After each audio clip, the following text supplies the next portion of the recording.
Quand la lumière est tamisée, j'aime bien m'amuser.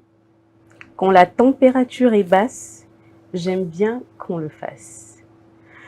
Quand le temps se compte, j'aime qu'on décompte.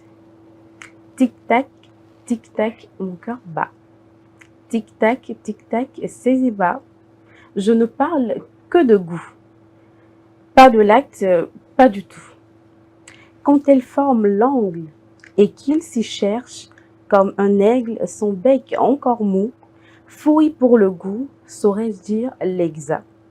Je garde ses pensées intactes, des contacts si cutanés, des douceurs tout innées. Bref, quand il la mange et qu'elle se donne aux anges, qu'elle s'oublie en pleurs et qu'il la couvre de douceur, quand avec une délicatesse immense, il lui donne un plaisir intense. La satisfaction sexuelle, une question de minutes, c'est tout de suite après le générique.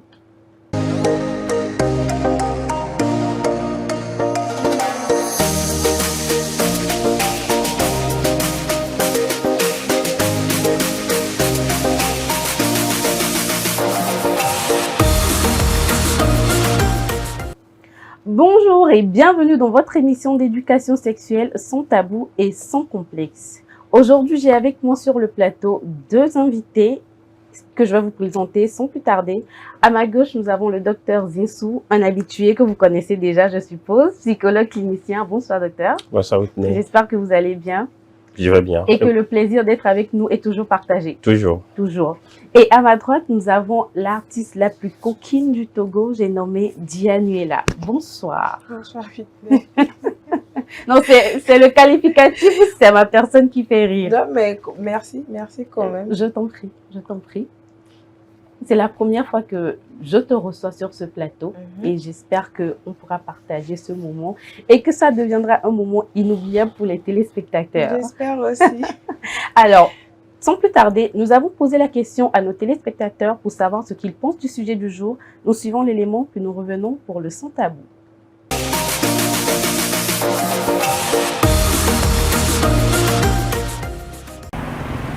Durer le lit n'est pas une raison pour prouver à son partenaire, pour satisfaire à son partenaire. On n'est pas obligé de durer le lit pour satisfaire son partenaire. On peut, ne serait-ce que, utiliser un petit temps pour satisfaire son partenaire. Il s'agit de la manière dont vous vous prenez, de la façon dont vous vous prenez. Et il faut connaître aussi son partenaire ou bien sa partenaire pour pouvoir arriver à la satisfaire à un temps record. Dans le cas contraire, vous êtes obligé d'aller au-delà de votre performance. À compter le temps du préliminaire, les caresses, tout ça là, et de la pénétration et l'éjaculation. Sinon, certains peuvent, au temps du moment de la caresse, satisfaire son partenaire. Mais d'autres, après la caresse, il faut la pénétration et l'éjaculation pour satisfaire sa partenaire. Les avis sont partagés. Quand un homme ne dure pas au lit, certaines femmes n'arrivent pas à atteindre l'orgasme. Je pense que ce n'est pas forcément une question de durée pour satisfaire sa partenaire. Ce qui compte, c'est qu'elles se sentent à l'aise à 50 ou 75% au moins. Chez certains hommes, c'est pareil. S'ils ne durent pas assez longtemps, ils pensent qu'ils n'ont pas bien fait l'amour. Mais ce n'est pas ça la vraie vie. On ne fait plus l'amour comme au temps de nos grands-parents. Il faut que les femmes soient indulgentes. Nous les hommes avons déjà beaucoup de soucis en tête. Si en plus il faut rajouter cette pression sur la durée au lit, on finira par vivre 70 ans au lieu de 100. De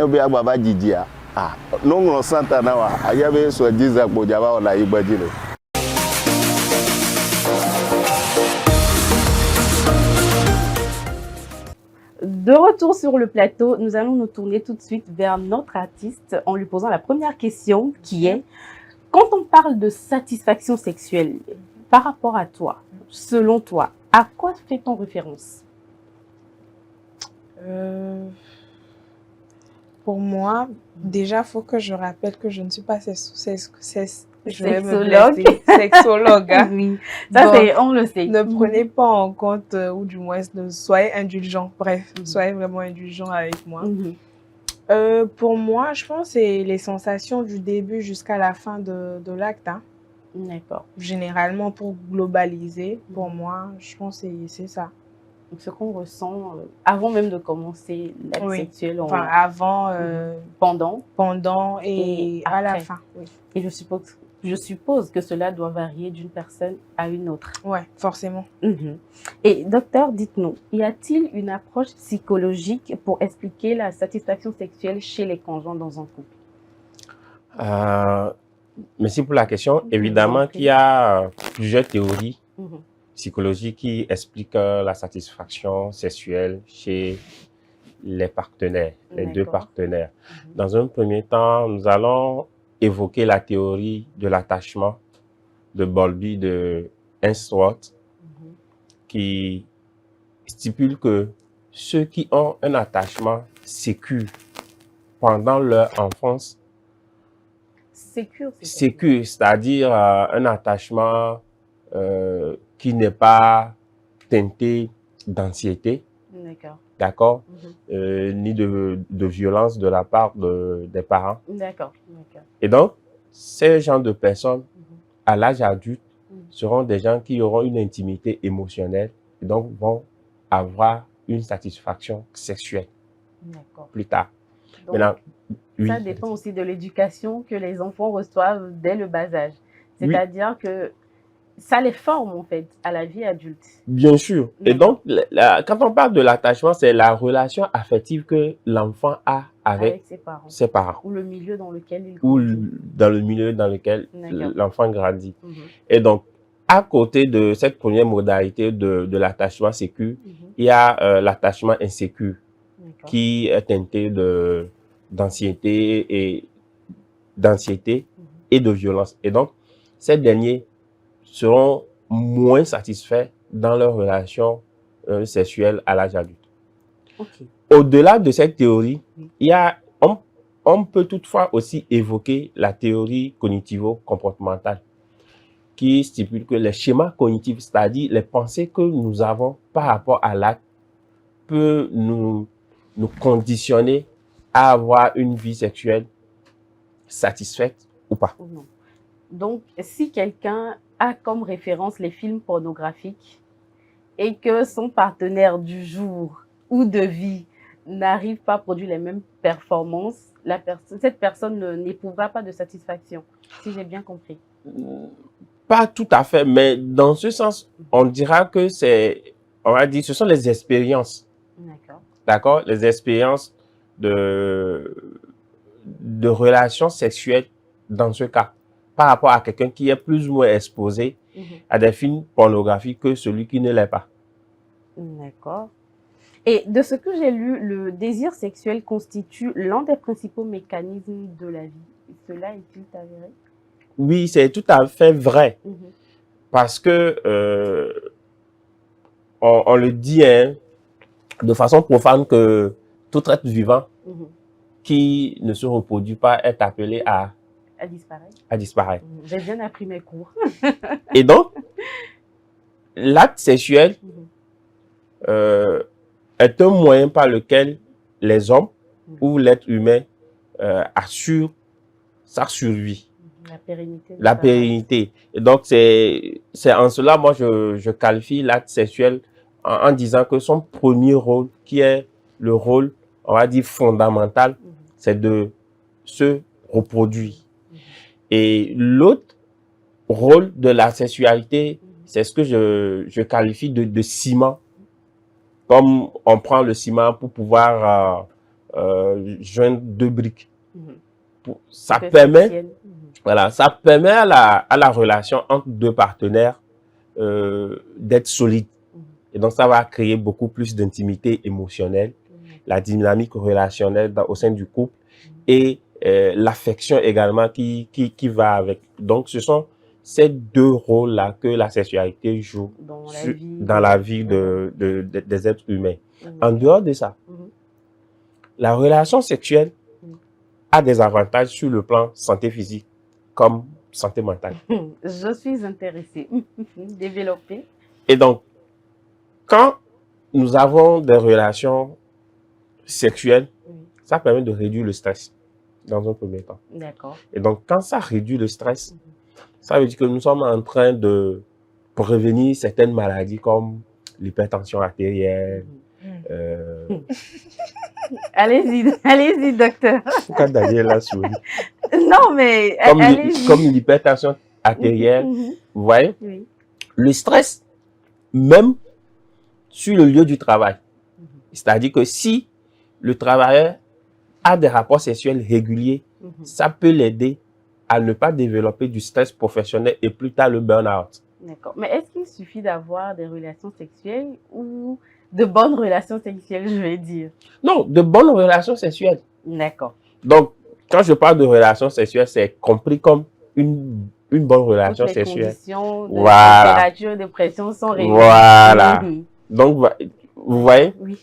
Maintenant, en dehors de ça également, on sait tous que l'acte sexuel permet à ceux qui l'ont d'avoir une bonne fluidité sanguine. C'est-à-dire le sang qui circule bien, ça va éviter au sang de former des caillots.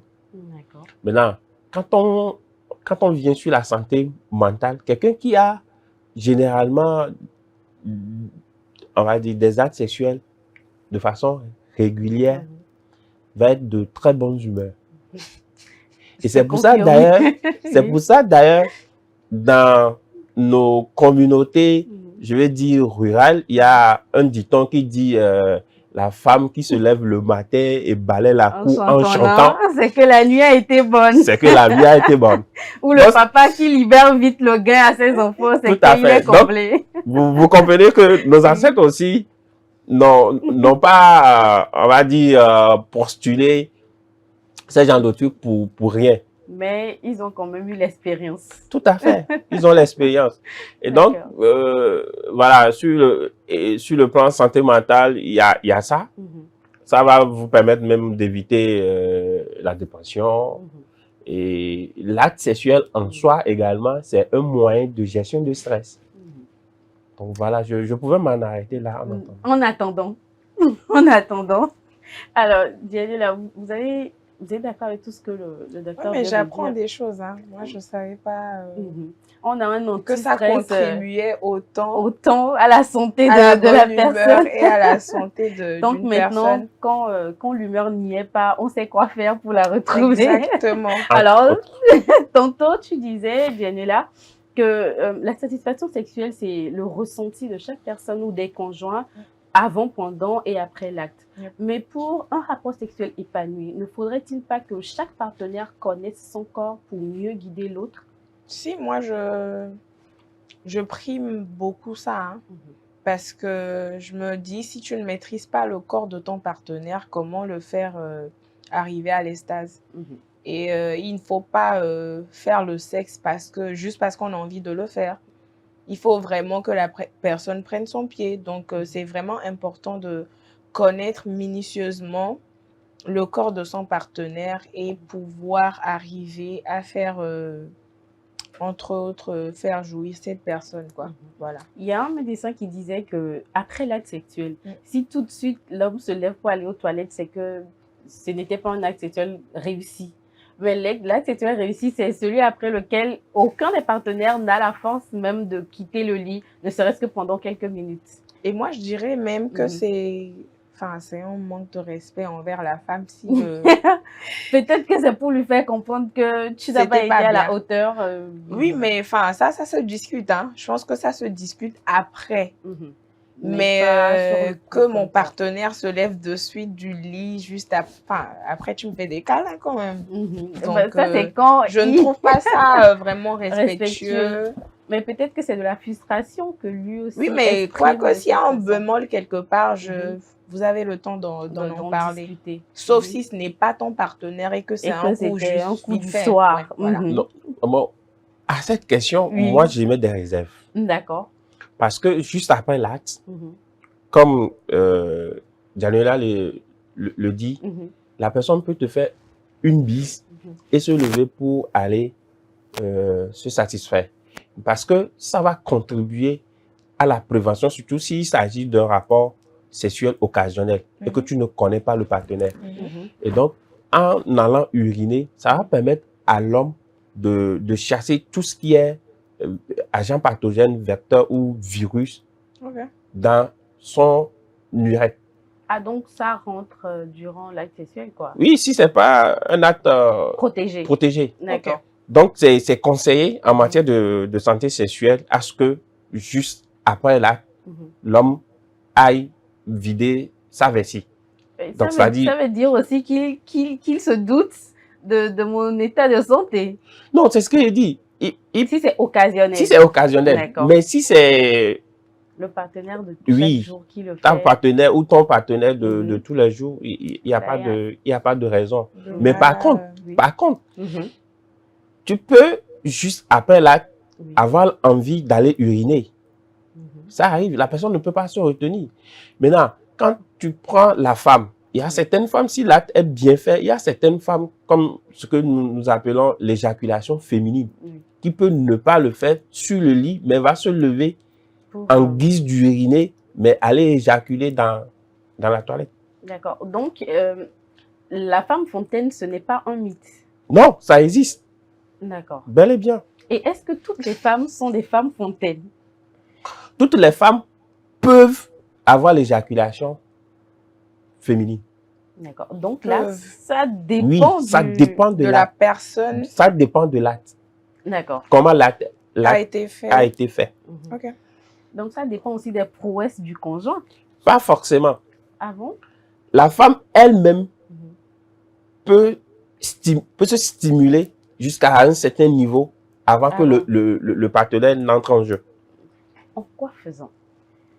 Mais justement, il y a beaucoup d'hommes qui n'arrivent pas à repérer le point G de la femme. D'accord. Et donc, si la femme elle-même peut repérer son point G et se stimuler abondamment avant l'acte, ça peut l'aider à... Oui, mais je pense que c'est d'où le fait de prendre le soin de connaître vraiment le corps de son partenaire. Mais de se connaître soi-même d'abord. Soi-même d'abord, voilà. Tout à fait. Et j'allais dire que quand on parle de l'acte sexuel, c'est un jeu. L'acte sexuel, il faut le prendre comme un jeu. Et non comme... Au sérieux, trop carré. Et ce que les gens... l'épreuve de philosophie. Voilà, les gens disent que, bon, ce n'est pas d'aller, on va dire, affliger une sanction à l'autre, quoi. C'est un jeu et que ça doit être partagé. C'est-à-dire que le désir doit être partagé. Et voilà. Entre les deux pour que ça puisse marcher. Donc, toutes les femmes peuvent être des femmes fontaines. Donc, celles qui n'ont pas encore joui une fois, vous savez quoi faire. Alors, docteur, on reste avec vous. Est-ce que la durée du rapport sexuel détermine la satisfaction sexuelle chez les conjoints? Oui et non. Dans quel cas oui, dans quel cas non? Oui. Si les deux partenaires, comme ce que nous disions, c'est-à-dire que ont eu le temps de parler souvent de leur sexualité. Et donc, chacun sait à peu près à quand l'autre peut avoir son orgasme. D'accord? Est-ce qu'on a ce genre de discussion avec un éjaculateur précoce? Vous pouvez avoir ce genre de discussion et que l'éjaculation précoce en soi peut se corriger. Ok. D'accord? L'éjaculation précoce peut se corriger. Et si jamais votre partenaire n'arrive pas à corriger l'éjaculation précoce, on va dire, la première éjaculation peut être précoce, mais la seconde peut durer. Mais du moment où la seconde ne dure pas, c'est que... Non, ça veut dire qu'il y a un souci. D'accord. Pas que de santé, mais il y a beaucoup de choses. Le contexte. Soit il est beaucoup stressé aussi. Voilà. Le contexte. Donc, quand on parle de contexte, il y a le stress qui entre en jeu. Le milieu dans lequel l'acte est produit. D'accord. Il y a lui-même son état de santé psychologique qui rentre également en jeu s'il n'a pas un autre problème ou il n'y a pas une maladie physique qui est cachée derrière. D'accord. Mais Diane, là, souvent les hommes disent que le premier coup ne dure pas. Et que c'est le deuxième, c'est là où ils ont le temps de vraiment montrer ce dont ils sont capables. Mais moi, malheureusement, j'ai jamais fait cette expérience-là. Hein. Donc, je ne sais vraiment pas comment est-ce que... S'ils disent la vérité ou c'est pour cacher des défauts. Ouais, pour moi, quand ça commence, c'est que... Le match est lancé. Oui. 90 minutes avec une mi-temps. Et puis, tout est bon. Tu dodo en même temps. Mais docteur, souvent, les hommes disent aussi que quand ça fait un long moment que les hommes n'ont pas eu de rapport sexuel, la première fois, ça ne dure pas vraiment. Bon, c'est relatif et ça dépend de tout un chacun. D'accord. C'est vrai que ça peut ne pas durer, d'accord, mais c'est variable en fonction de l'individu. Voilà. Mais est-ce que le lien qu'on a avec son partenaire aussi peut influer? C'est-à-dire qu'un homme avec une femme donnée jouira plus vite qu'avec une autre en fonction du sentiment qu'il éprouve envers cette dernière? Tout à fait. Parce que tout part du mental. Du cerveau. Donc, si par exemple, c'est un partenaire, une partenaire occasionnelle, ça dépend de la lecture que tu fais de la personne. Oui. D'accord? À supposer que, bon, tu considères la personne comme étant, entre griffes, une professionnelle de sexe. Donc, du coup, ça peut t'amener soit à vite éjaculer, ou soit à ne même pas éjaculer. Parce qu'il n'y a pas le sentiment qui suit. D'accord. Donc, ça peut l'expliquer. D'accord. Tout à l'heure, nous avons parlé de la durée.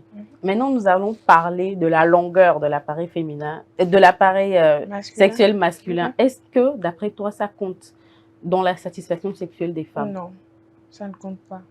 Mais pas du tout, parce que vous voyez des gens avec de petits machins qui vous satisfait et puis vous avez des gens avec de longs machins qui ne savent rien faire, quoi. Genre, ils se promènent juste avec. Voilà, enfin, je pense que c'est la manière, c'est le tact qui va avec, mais pas se focaliser sur la longueur de l'appareil, non. Enfin, pour moi, pour ma part, je ne pense pas, non, mais je sais pas pour le docteur.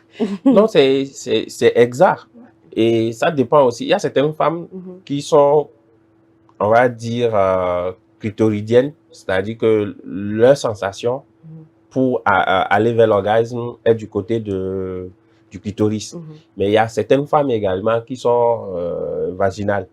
Donc, vous allez voir que celles qui sont plus ou moins vaginales vont préférer avoir un partenaire avec un sexe assez long. Plus fourni. Plus fourni, assez long et gros. Et ceux qui sont plus ou moins clitoridiennes peuvent également apprécier quelqu'un qui a un petit sexe, mais qui sait faire la chose. D'accord. En fait, la sexualité en soi, c'est tout un art. C'est une question de concordance. C'est un art. D'accord. L'art de faire l'amour. Voilà. D'accord, docteur. Mais pour certains hommes et certaines femmes, la satisfaction se mesure après. Alors, la question, je vais la reformuler. Est-ce que c'est possible d'avoir un orgasme à chaque rapport sexuel? Non. D'accord. Ce n'est pas possible. Donc, est-ce que la satisfaction... Moi, je prendrais la question sur cet angle. Est-ce que à chaque rapport sexuel, on a une satisfaction? Donc, ça dépend. D'accord. D'accord? Pour dire que dans un premier temps, on peut avoir la satisfaction sexuelle de façon immédiate, juste après l'acte. Et donc, ça dépend de comment c'est préparé, le sentiment qui vous lie, d'accord? Et tout ça. Maintenant, il y a cette satisfaction qui vient de façon rétro, c'est-à-dire juste après l'acte. D'accord. D'accord? Et là, ça peut durer jusqu'à 2 semaines ou plusieurs semaines. La satisfaction rétro? Oui. C'est-à-dire que la personne va avoir le temps de ruminer l'acte. Comment c'est passé avec la personne. Et donc, c'est en analysant l'acte au finish que la personne va être satisfaite ou pas. Ça, je ne savais pas. Et je pense, moi, ça m'est arrivé plusieurs fois. Voilà. Okay. Et la troisième condition, c'est pour les partenaires d'un couple stable. D'accord? Oui. Et donc, au fil du temps, Mhm. chaque partenaire aura apprécié ces moments d'intimité. D'accord. En passant par la dynamique de la relation que les deux partenaires ont.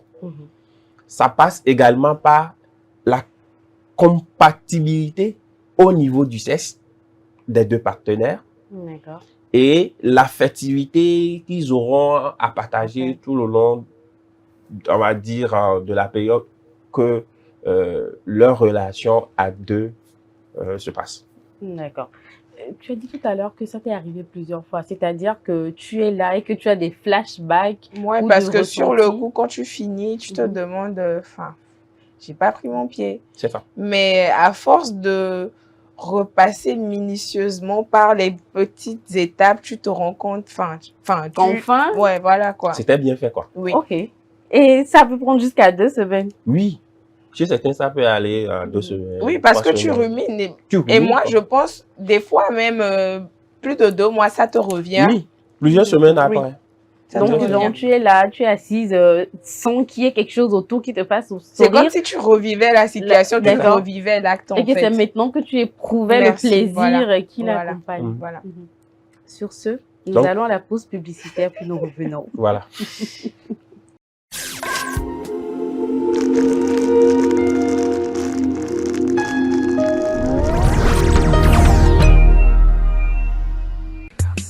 L'amour, c'est des hauts, c'est des bas.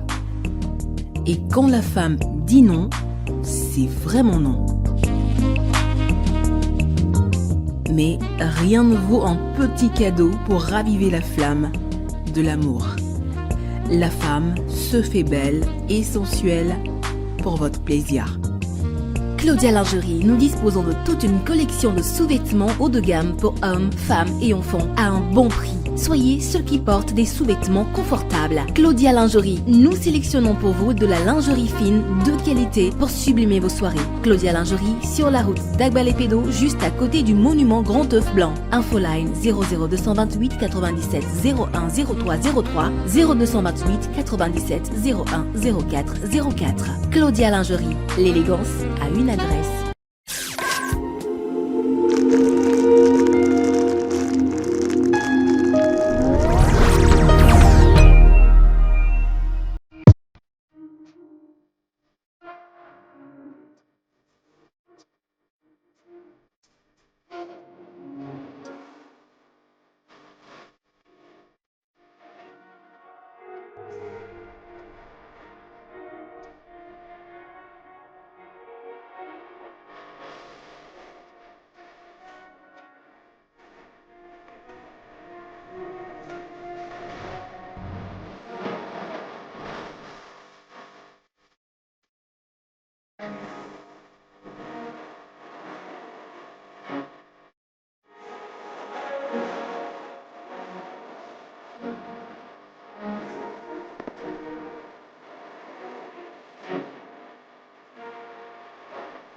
Oui, docteur, et tout à l'heure, je vous ai arraché la parole. Maintenant, je vous la redonne. Tout en vous posant une question. Vous avez expliqué que la satisfaction sexuelle dépend d'une femme à une autre. D'abord, souvent, nous parlons de la taille du sexe masculin, mais il est noté que le sexe féminin aussi peut différer selon la femme. Je parle bien évidemment de la taille. Tout à fait. D'accord. Et donc, la pénétration à elle seule ne saurait satisfaire toutes les femmes. Ce n'est pas parce qu'une femme A jouit de la pénétration qu'une femme B prendra aussi son pied. D'accord. Expliquez ça aux hommes. Non, en fait, quand on parle de la sexualité, il n'y a pas que la pénétration. On peut toutefois avoir un acte sexuel sans pénétration. Sans pénétrer et avoir de l'orgasme. Voilà, et avoir de l'orgasme. Oui. Pareil pour les deux partenaires. D'accord. D'accord? Pareil pour les deux partenaires. Et donc, l'acte sexuel doit être préparé. Il y a le verbal qui rentre en jeu. D'accord. Il y a le regard qui rentre en jeu. Il y a le gestuel qui rentre en jeu. D'accord. Et donc, tout ça va contribuer à ce que l'acte soit, comme je l'ai dit, c'est tout un art, va contribuer à ce que l'acte soit réussi. Et que ce soit avant, pendant ou après l'acte. D'accord. J'allais poser la question, à quel moment est-ce qu'on est satisfait? Mais est-ce que c'est possible, vous aviez déjà répondu, mais est-ce que c'est possible d'être satisfait d'un acte sexuel avant même de le débuter? Je dirais non. Et généralement, on retrouve ce genre de cas chez ceux qui ont des éjaculations précoces. D'accord. C'est comme quelqu'un qui a déjà joué le match avant d'entrer sur la pelouse. Vous voyez? Parce que toutes les stimuli mentaux et physiologiques sont déjà mis en alerte. D'accord. Donc, ce qui va faire que c'est comme un joueur de foot. La personne s'est tellement échauffée au bord du terrain que quand il rentre sur le terrain, il n'a même pas le ballon et la personne tombe quoi. Il est fatigué. Et donc, c'est pour ça, généralement, si nous, on veut traiter ceux qui font de l'éjaculation précoce du point de vue psychologique, on leur dit de ne pas anticiper l'acte. Du coup, ça se traite psychologiquement aussi? Oui, ça peut se traiter psychologiquement et médicalement. Médicalement, d'accord. Enfin, j'ignorais la partie psychologique. Oui, ça peut se traiter psychologiquement. Et donc, la personne ne doit pas anticiper l'acte. Si tu anticipes l'acte, tu mets en alerte tous les stimuli qui peuvent... Et de la même façon, quand il y a un couple qui est là, peut-être c'est le monsieur qui fait la demande, la femme en train de faire son malin, sa manière et tout ça. Le gars, lui, il est en train de s'échauffer. Peut-être il va prendre une heure 30 à la convaincre. Le temps d'entrer en jeu, c'est déjà fini. Vous comprenez? Voilà. Donc, on ne peut pas considérer cet acte comme de l'éjaculation précoce. Attention. Parce que lui, il s'est déjà mis en branle depuis. En condition depuis. Voilà. Donc, c'est pour ça la communication au sein d'un couple pour ce qui est de la sexualité est très important. D'accord. Souvent, chez les femmes, je vais donner l'exemple et puis tu me diras si tu te reconnais. Des fois, en parlant en s'échauffant par message avec ton homme ou ton mec, tu lui dis ce soir, genre après toi, nanani, nanana. Mais arrivé au soir, quand le monsieur émet la promesse que toi-même tu as fait le matin, tu te dis, ah, dans ta tête, il n'a pas oublié ça. C'est-à-dire que l'envie même n'y est plus. Oui. Alors que quand vous étiez en train de vous écrire, tu avais déjà tout ton schéma, la lingerie à mettre, mais arrivé à l'heure du match, il n'y a plus aucune... En fait, moi, je préfère généralement les surprises. Je n'aime pas préparer à l'avance parce que ce n'est pas un exercice de maison. Moi, je marche au feeling, en fait. D'accord. De façon instinctuelle. Voilà. Et partout, ça me prend, on pourra le faire. Mais programmer, dans ma tête, ça ne pourra jamais marcher. Ça ne pourra même pas marcher. D'accord. Mais vous comprenez un peu les mais je pense que ça se penche plutôt sur le côté psychologique, non? Oui, tout à fait. C'est-à-dire que le temps que votre partenaire ou votre conjoint ne regagne la maison, quelque chose s'est passé. Ou soit vous, de façon psychologique, vous êtes éteint. D'accord. D'accord? C'est-à-dire, ce désir que vous avez, vous l'avez éteint. Parce que soit il a mis assez de temps pour revenir, ou soit en temps quelque chose s'est passé à la maison et que, voilà, qui a fait que votre émotion a pris un coup. Et donc, vous êtes passé à autre chose. Ok. Et ça peut arriver aussi chez les hommes? Bien sûr, ça peut arriver chez les hommes, mais généralement, les hommes, il suffit qu'on les réveille. Touche un peu. Eux, ils sont toujours prêts à aller à l'action. Ça redémarre, quoi. Ils sont toujours prêts à attaquer. Ça redémarre. Monsieur. D'accord. À moins que ça ne soit une décision de punir la partenaire. Même, bon, enfin, quand l'homme prend la décision, même quand on le touche, il ne réagit pas. Il prend la décision, il peut réagir, mais là, c'est le mental qui contrôle. D'accord. Ça m'emmène à poser une question. Un homme qui dit avoir été violé. Oui. Comment est-ce que c'est possible? Je retourne la question, mais je ne comprends pas. Ça arrive. Un homme qui se fait violer, ça arrive. C'est qu'elle serait ligotée ou... Non, attends, tout ce qu'on dit là. Oui. Le rapport sexuel... Après, c'est un homme. Non. Mais du moment où il se lève... Non, je vous dis. De sortir. Ce n'est pas comme une femme qui est... voilà. Non, je vous dis.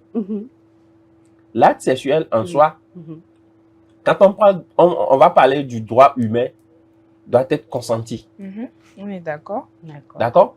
Du moment où vous n'avez pas le consentement de l'homme, et il y a de ces femmes aussi qui peuvent utiliser des astuces, par exemple des substances, droguer le monsieur, ou il y a de ces femmes qui ont de très grandes gabarits, qui peuvent aussi exercer la violence physique sur le monsieur. Donc finalement, c'est que tu as consenti. Il y a pas non, de viol. Enfin, je pars du principe que du moment où il y a une érection, c'est que finalement tu es d'accord pour y aller. Non, c'est physiologique. D'accord. Donc quand on parle du viol, c'est pour ça que je dis, quand on parle du viol, du moment où on parle de consentement, il y a cette notion de volonté qui doit rentrer en jeu. Donc si il ne veut pas, ou la personne n'a pas donné son OK, son accord, vous êtes en train de le violer. Les hommes également. Violer, mais après, les gars aimés, donc c'est plus du viol pour moi. Moi, je n'ai jamais compris le fait qu'un homme dise qu'on l'a violé. On peut être d'accord que qu'à la maison, vous avez des domestiques qui font des attouchements aux tout petits garçons. Ça, par contre, tu comprends. Je peux accorder le viol. Mais pour une personne adulte censée, en possession de tous ses membres, ne peut pas être violé. Ne peut pas être violé. Parce qu'il n'a pas dit oui. Parce qu'il n'a pas dit OK, allons-y. Oui. C'est de la même façon. Parce que l'homme, en violant, exerce de la force sur la femme. Comment? Non. Dans ce genre de rapport, généralement, le monsieur n'est pas actif. C'est-à-dire que... Ah, d'accord. Il fait l'étoile de mer. Voilà. L'homme n'est pas actif dans l'acte. Et c'est la femme qui va être active. Et le monsieur sera passif. Là, il y a viol. Donc, il y a viol. Ok. On aura appris beaucoup de choses. Ça nous rassure. Vraiment.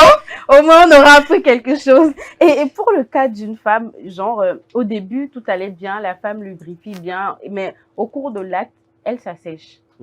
Alors, est-ce que c'est un problème aussi psychologique? Est-ce qu'en temps, il y a eu une absence ou elle s'est éteinte ou... En fait, ça dépend, dans un premier temps, du cadre.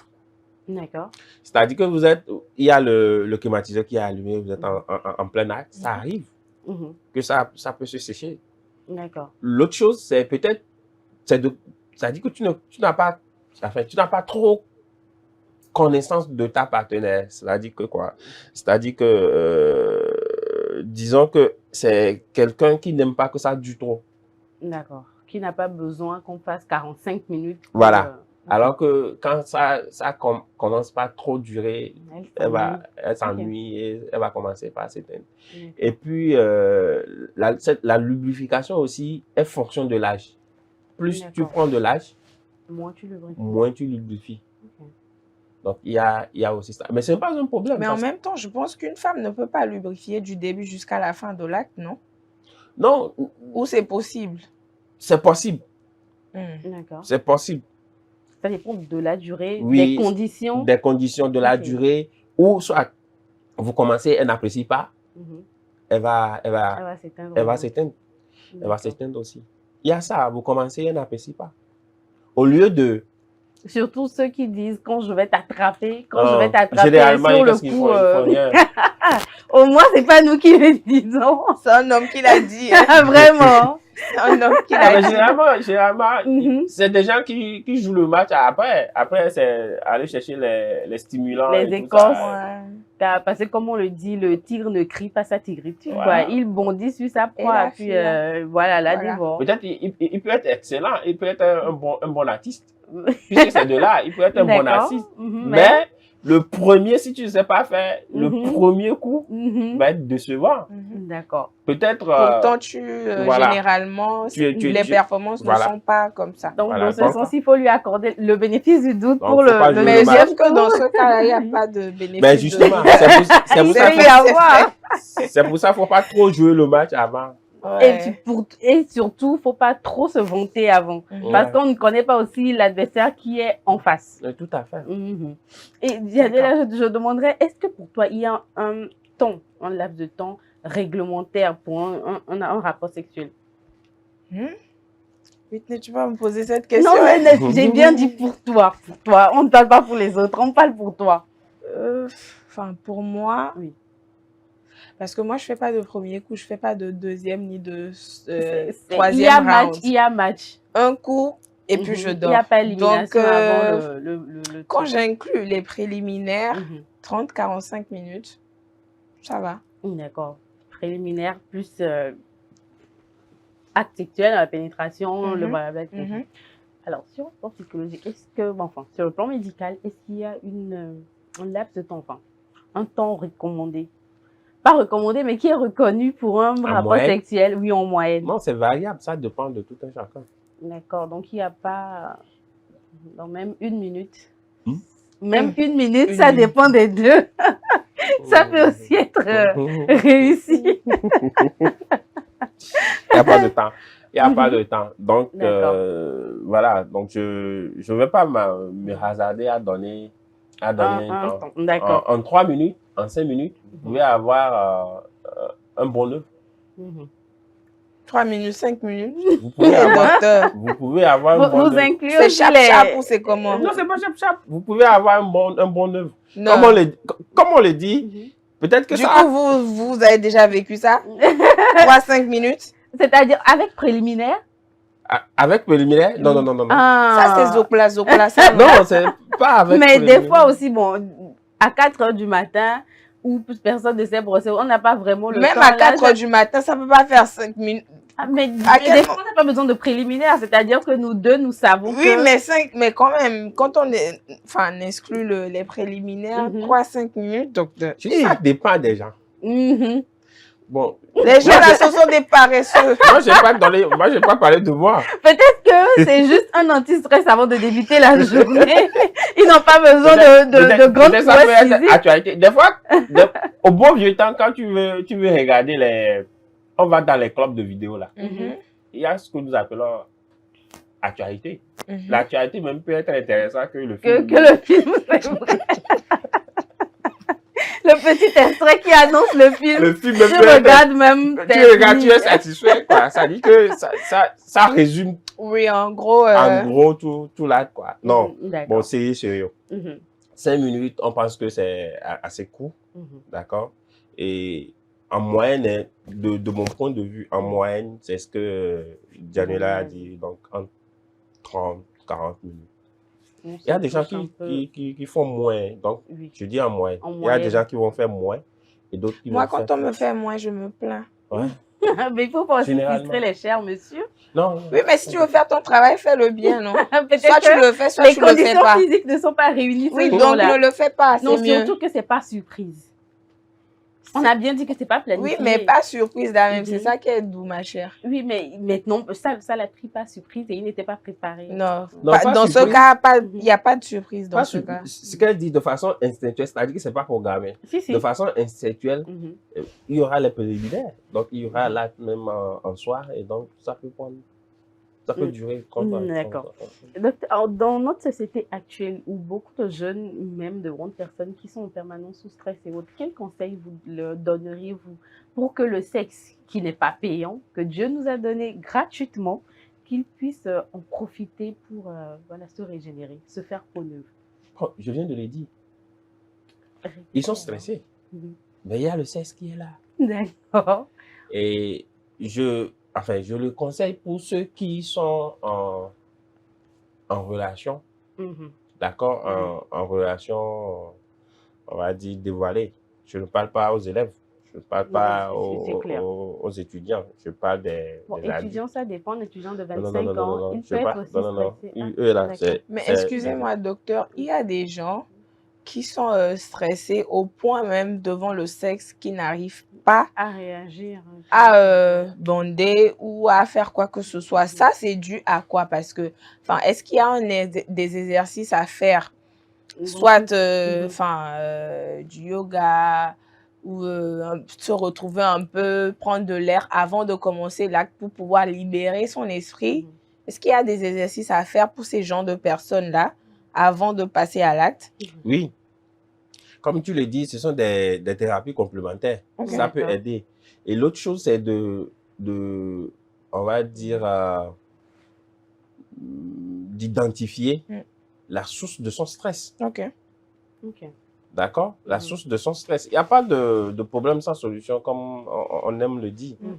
Et donc, il ne sert à rien à cause de ce que tu traverses comme problème et d'arriver à la maison et, par exemple, ton partenaire ou ta partenaire va faire la demande et tu vas être stressé devant le sexe.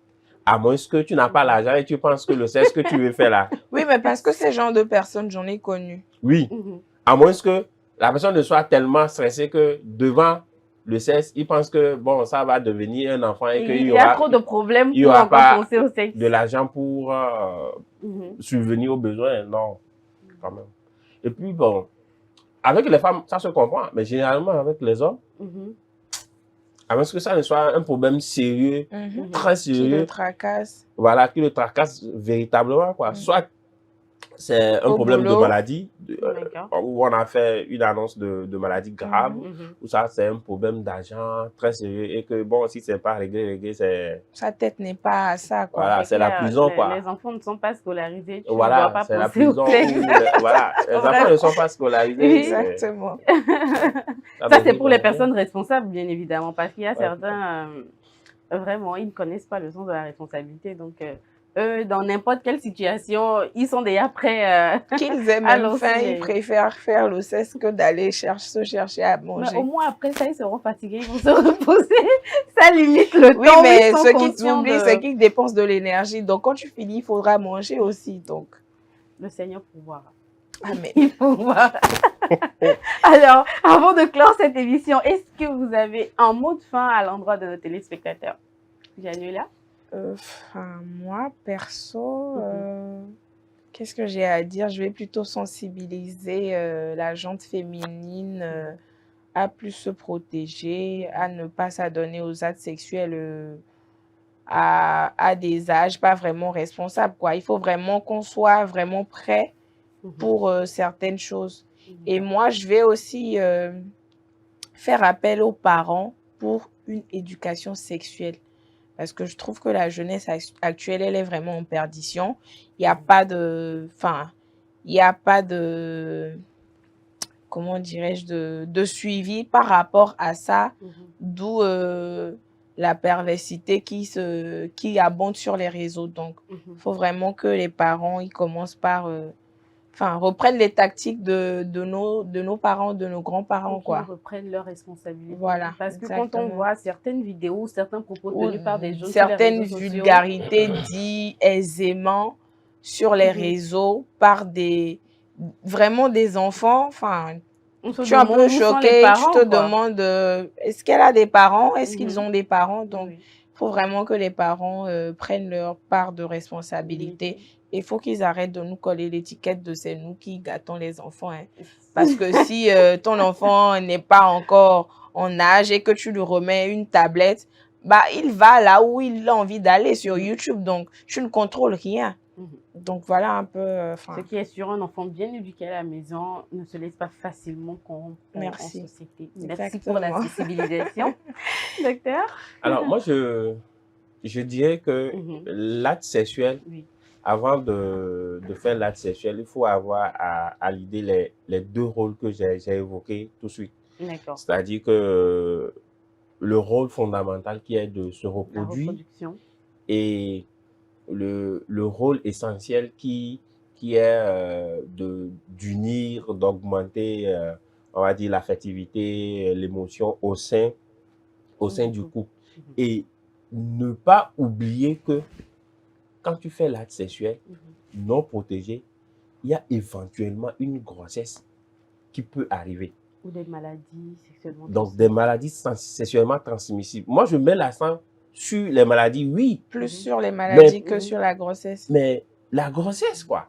La grossesse. Parce qu'il y a de plus en plus de mères célibataires, voilà. de jeunes Et filles enceintes. l'enfant qui va naître n'a pas demandé à venir.